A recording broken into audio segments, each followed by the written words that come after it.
Praise the lord. ఈరోజు దేవుని వాక్యము ద్వితీయోపదేశకాండము 15వ అధ్యాయము 4వ వచనము. యెహోవా నిన్ను నిశ్చయంగా ఆశీర్వదించును. ఇశ్రాయేలు ప్రజలను ఉద్దేశించి దేవుడు పలుకుతున్న వాగ్దానం అండి ఇది. అయితే నేడు నేను నీకు ఆజ్ఞాపించుచున్న ఆజ్ఞలన్నింటినీ అనుసరించి నడుచుకున్నటకు నీ దేవుడని యెహోవా మాటను జాగ్రత్తగా వినినెడల మీలో బీదలు ఉండరు అని మాట్లాడుతున్నాడు. మనల్ని నిశ్చయంగా ఆశీర్వదిస్తానని సెలవిస్తున్నాడు దేవుడు ఇక్కడ. అయితే ఆయన ఆజ్ఞలన్నింటినీ అనుసరించి నడుచుకోవాలి, ఆయన మాటను జాగ్రత్తగా వినాలి. ఈ రెండూ చేసినప్పుడు మాత్రమే నిశ్చయంగా ఆయన ఆశీర్వాదమును మనము పొందుకుంటాము. ఇశ్రాయేలు ప్రజలండి కొన్నిసార్లు దేవుని ఆజ్ఞను మీరుతూ వచ్చినారు.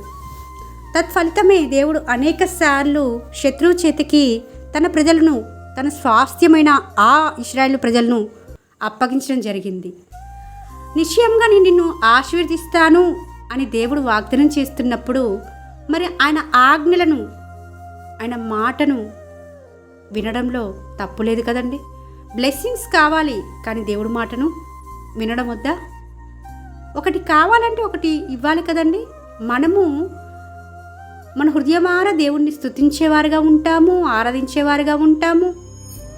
విశ్వాస యాత్రలో ఎంతోగానో దేవుడి కొరకు నమ్మకంగా జీవిస్తూ ఉంటామని చెప్పుకుంటాం. కానీ కొన్ని సందర్భాలలో మన ఇష్టాలన్నీ నెరవేర్చుకుంటూ ఉంటాము, మన సొంత కోరికలనే తీర్చుకుంటూ ఉంటాము, దేవుని మాటను పెడచెవును పెడుతూ ఉంటాము.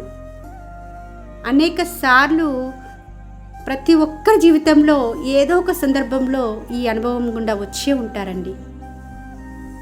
దేవుని చిత్తాన్ని కోరుకుంటారు, కానీ స్వచిత్తాన్ని చేస్తూ ఉంటారు. ఆలస్యమైందనో లేకపోతే అది అవుతుందో అవ్వదని అల్ప విశ్వాసం వల్ల కావచ్చు. కొన్నిసార్లు దేవుడికి అప్పగించడానికి కూడా ఇష్టం ఉండదండి మనకి. ఆయన ఆజ్ఞలను మనము పాటించేవారుగా ఉండాలి, ఆయన మాట జాగ్రత్తగా వినేవారుగా ఉండాలి. ఈ రెండు పనులు మనం చేయగలిగితే నిశ్చయంగా దేవుడు మనల్ని ఆశీర్వదిస్తాడు. అనేక సార్లు మన జీవితాలలో కొన్ని చోటు చేసుకుంటున్నప్పుడు దేవుడు ఆశీర్వదిస్తానన్నాడు, బాగానే ఉంది. మరి ఎందుకు నాకు ఇంత నష్టం వచ్చింది, ఎందుకు ఇంత కష్టం వచ్చింది, ఎందుకు ఇంతగా నేను అనేకుల చేత నిందింపబడుతున్నాను, దేనిలో కూడా నేను సక్సెస్ చూడలేకపోతున్నాను అని అనుకుంటూ ఉంటారు. దేవుని చేత ఒక్కసారి ఆశీర్వదింపబడ్డము మొదలు పెడితే ఆశీర్వాదం వస్తూనే ఉంటుంది. కానీ ఆశీర్వదింపబడడానికి మనం యోగ్యులుగా ఉంటున్నామా? మన ప్రవర్తన అంతటినీ ఆయన చిత్తంలో ఉంచుతున్నామా? ఆయన ఆజ్ఞను గైకుంటున్నామా?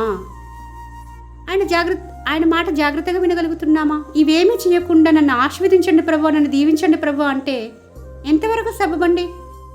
ఈరోజు దేవుడు స్పష్టంగా మాట్లాడుతున్నాడు, మీరు నా ఆజ్ఞలన్నిటి ప్రకారము నడుచుకోవాలి, అదేవిధంగా నా మాటలు జాగ్రత్తగా వినాలి. ఈ రెండు మీరు చేస్తే నిశ్చయంగా మిమ్మల్ని నేను ఆశీర్వదిస్తానని ప్రభువే ఈ రోజున వాగ్దానం చేస్తుంటుండగా మనం ఆ విధంగా జీవించి ఆ వాగ్దానము స్వతంత్రించుకునేలాగున దేవుడే అటు రీతిగా సహాయం చేయాలని కోరుకుంటూ మీ సహోదరి ఎలిజబెత్ రాణి.